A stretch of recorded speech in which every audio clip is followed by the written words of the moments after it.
baby is unable to breastfeed, we need to come up with another way to feed the baby.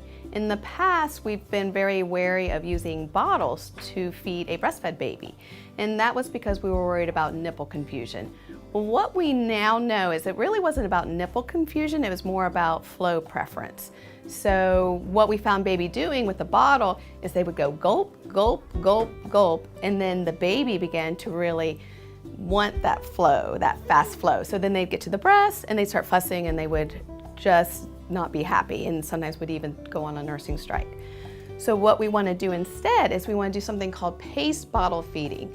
And what that does is it slows the flow of the milk. So baby can go suck, swallow, suck, swallow, suck, suck, swallow, pause. And by slowing the flow of the milk, we allow baby to work a little harder to get the milk so that then they're not so expecting that rapid flow coming out of the breast. And it also prevents them from overfeeding, because if they get that feed so fast, they eat more than they should because they don't even realize they're full. Like typical bottle feeding, the baby is more horizontal and the bottle more upright. But with paced bottle feeding, we want to do the opposite. What we want to do, I know, is we want to have baby more upright and the bottle more horizontal.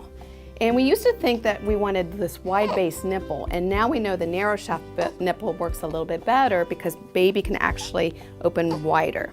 Let's get your little hands down here. We want to tickle baby's lips until they open, and we want to get that nipple all the way in. Come on.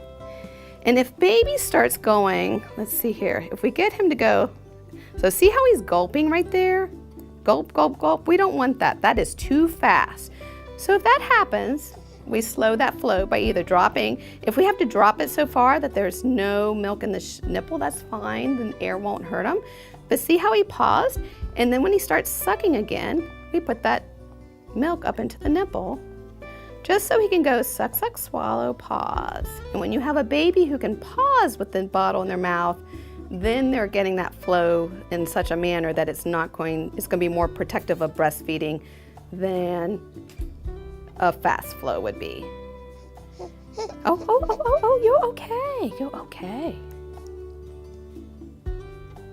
So there he's starting to go a little fast. So I'll get that bottle a little more horizontal, the milk about halfway filling the nipple.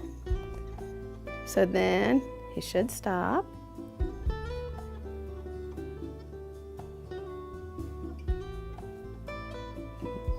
And then he'll start again here, and then he gets the milk again.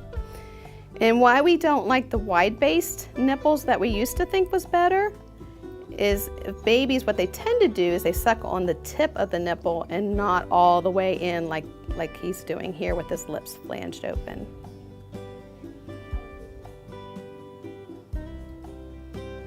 Some people, instead of dropping the nipple and letting baby suck on an empty nipple, some people like to take the nipple in and out. So they'll do like this, he's gulping. So then they'll actually pull it all the way out. I find it a little more disruptive, so I just like pacing the feed by letting that flow in and out of the nipple as needed to slow that flow.